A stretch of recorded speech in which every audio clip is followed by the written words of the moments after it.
Okay, here we go. Here's one I found in the thrift store about a week ago. Battlestar Galactica.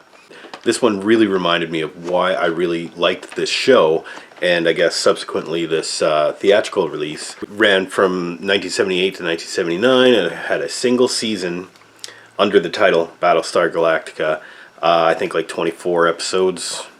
Yeah, it gets criticized heavily for being very derivative of Star Wars, but I don't think it's a Star Wars ripoff.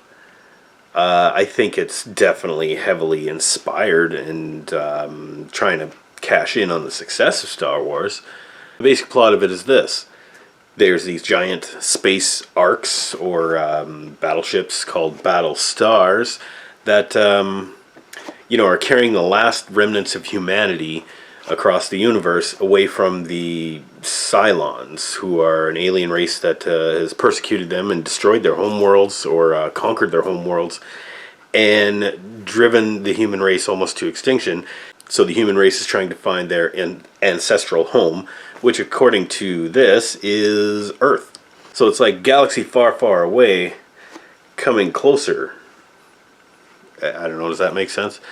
Anyway, I used to love this show when I was a kid. This was the next best thing to seeing Star Wars on TV. Of course, we did see Star Wars on TV that one time that Star Wars people don't really like to talk about. Yeah, this is the closest thing you could get. Had spaceships, had lasers, had robots, aliens, had some cute stuff for the kids.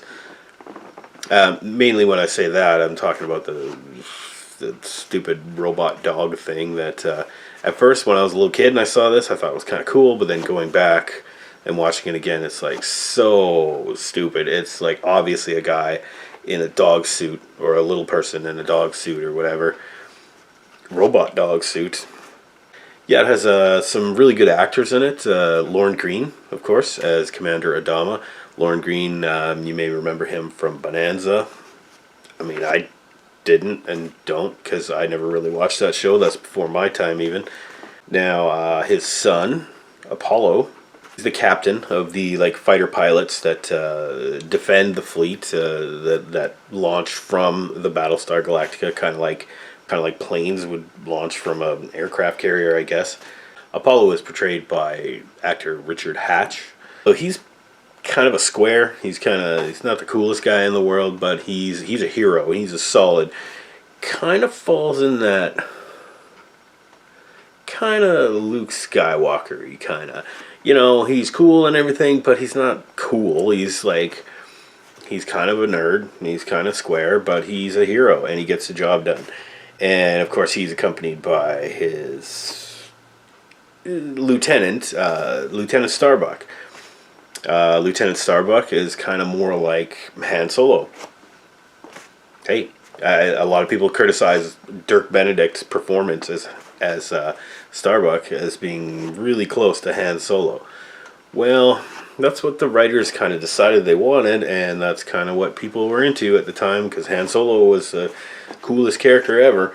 And so let's make a guy that's, he's a fighter pilot, and yeah, he's got his bosses and stuff that he's got to worry about, but he's like the loose cannon, and he's the, smart talking, gambling, hedonistic kind of, playboy, sort of. That's Lieutenant Starbuck. But of course, Dirk Benedict, you remember him from the A-Team, right? Come on. The Face. Of course, when it comes to characters, you have to have villains, right? The Cylons. I mean, look at them. Look at how cool is that? With they're all shiny metal and shit, and they got the one eye that's vroom, vroom, vroom, vroom, vroom. They have the coolest voices too. Yeah, they get killed pretty easy though. I was filled with nostalgia watching this. What it is, this is actually kind of like the first 3 episodes of the show, kind of mashed into one. 2 hours, just a little over 2 hours, and I believe this was released in the theater, maybe early 1979, holiday season 1978. Okay, I mean, I was a kid. I didn't know it was a direct ripoff of Star Wars. I was just happy to see something like Star Wars on TV on a regular basis in 1978, 1979. Of course, being a dumbass kid, I was really only excited about watching it when there was like robots and spaceships and laser beams on TV. I didn't want to see all the humans talking and stuff. Oh, end of the human race. Oh, blah, blah, blah, blah. Who cares, right? And the robot dog, the robot dog was kind of annoying. And even when I was a kid, I was like, this is very kiddie-ish. This is made for like little kids. It's kind of weird how that robot dog comes about too. In this movie, it's supposed to be like a tragedy when they destroy the human, when the Cylons destroy the human homeworlds. They show this little kid and his mom and his dad, and they're running away from the Cylon attack, and everything's blowing up around them and stuff, and they're running for their lives. And the kid's dad dies right there. The dad just he gets crushed by a falling pillar or rubble or something, and of course mom and the kid are like, oh no, dad is dead. And then when help comes to get them and rescue them, the kid makes a way bigger deal about his dog. Yeah, and the kid's sadder about his dog getting killed, which it does, and that's the first time I think on TV I ever saw a dog die. So they're rescued by the crew of the Galactica. They're refugees on board the space convoy, and Apollo forms a relationship with this kid and his mom. It's kind of a little creepy, actually. So he commissions a robot dog to replace the kid's dead dog, and that's where we get this robot dog from. And the kid's all, oh yeah, that's great, oh, and he's my new friend, and blah, blah, blah. And suddenly Apollo's getting all handsy with the kid's mom. It's like, look what I did for your son. Hey, maybe we should get together. And I guess he kind of steps in, and he's like, he sees this family in crisis or whatever, and he wants to help, and at the same time he wants to be part of the family. And it's just weird how he just kind of sticks himself right in there. All you got to do is tell one of the scientists on board the Galactica to make a robot dog, and so you can get with the kid's mom. The whole thing just plays off really weird. Just an observation. No diss on Battlestar Galactica.